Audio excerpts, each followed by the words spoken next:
Do you feel like people walk all over you? Like the more you give, the more they take. The nicer you are, the less they respect you. Let me tell you something most of the people won't say. People do not disrespect you randomly. They disrespect you consistently because you allow them consistently. This is hard to hear, but if you didn't understand these, you will keep attracting the same people in different bodies. Let me tell you a secret about people. People do not repeat what has consequences. They repeat what it doesn't. And every time you observe the disrespect without response, every time you stayed when you should have left, forgave when nothing changed, explained yourself to someone who already know exactly what they were doing, you are not here being the bigger person.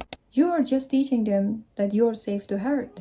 The first thing that I need you to dismantle is the story that you have been told about yourself. That you are too emotional, too sensitive, that you are taking things too personally, that you need to toughen up, that the problem is not how they treated you, but how much you feel it. This is one of the most dangerous lies ever told to a person with a good heart. You are not the problem for feeling hurt when someone hurts you. You are not broken for needing to be treated the basic human treatment. You are not weak for wanting consistency, respect, and honesty. You are a human being, and this is the basic human needs.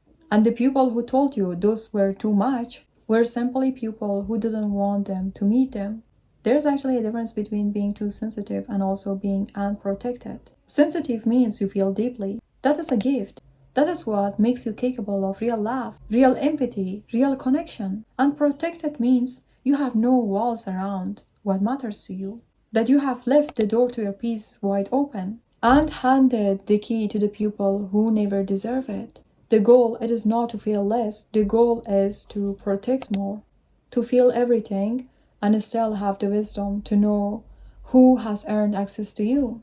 To laugh deeply but still at the same time walk away from anyone who disrespects you. This is actually not hardness, this is self-respect. I need you to see this clearly because it really matters. You are not going back because you are stupid. You are not going back because you didn't know better. You are not going back because you are weak, broken, or incapable of making good decisions. You are going back because your nervous system it is addicted. And I mean that literally, a relationship that runs on conflict and repair, on hot and cold, pull and push. It does actually something specific to your brain. It makes it comfortable, and every time that these cycles repeat, you think it is something familiar. You think it's okay. So when someone leaves, when you finally make that decision, know with the absolute clarity that you need to go, at that point, your brain does not celebrate your freedom. It tells you that you are making a huge mistake, that you miss them, that you cannot survive without them, that maybe it was not that bad, that maybe you can forget one more time, that maybe this time will be different. But the truth is, you are not missing anyone. You are actually in withdrawal. And the way you treat any withdrawal is you do not negotiate with it. You do not have one last conversation. You do not send that message explaining why you left. You go completely still, completely silent, completely away, not because you're cruel, because you finally choose yourself over addiction. And that withdrawal, it hurt so deeply for longer than it feels fair.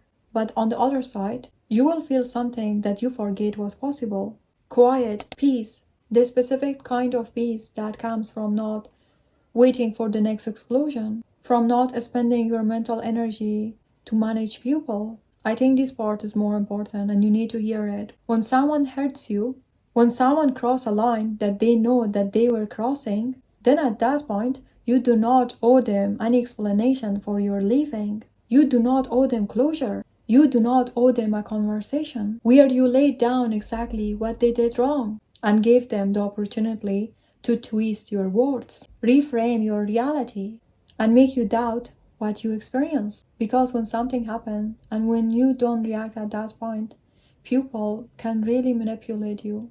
You do not need to negotiate with people who already know what they did. Because when you try to explain yourself every time to someone who hurt you, they already know what they did. And the moment you start to express yourself and open your mouth, then at that point you hand them a weapon.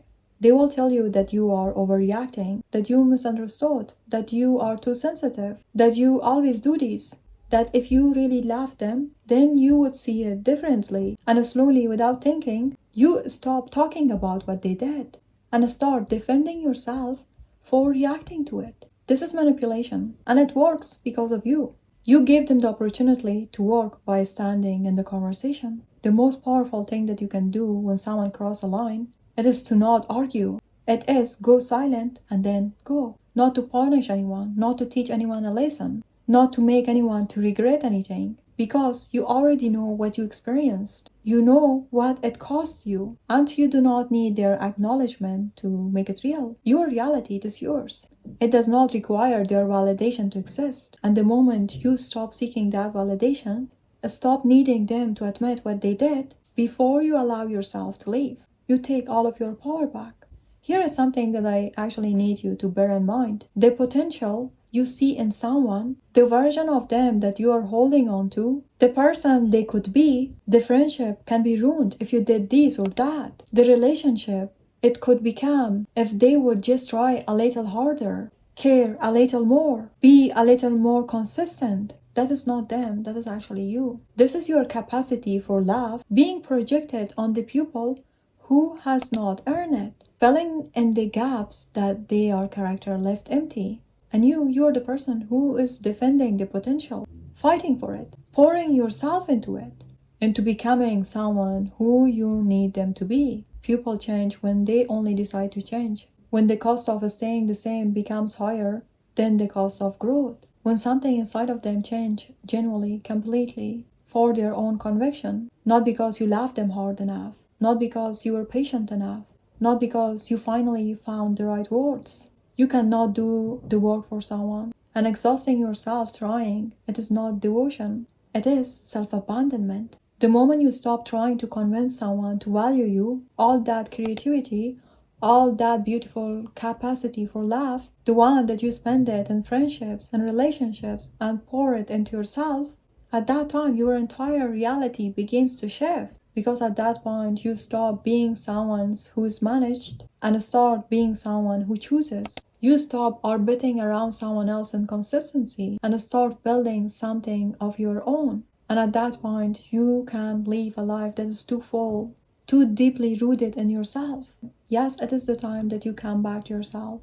You have spent too much time managing others, showing them how to treat you, when in reality they didn't want to change. So it is the time that you should stop trying to tell them to change themselves. Bring back all of that energy and pour it into yourself. Do not forget to like the video, and if you're new to the channel, do not forget to subscribe for more videos. Now, if you want to know how to be selfish, do not forget to watch this video. See you there.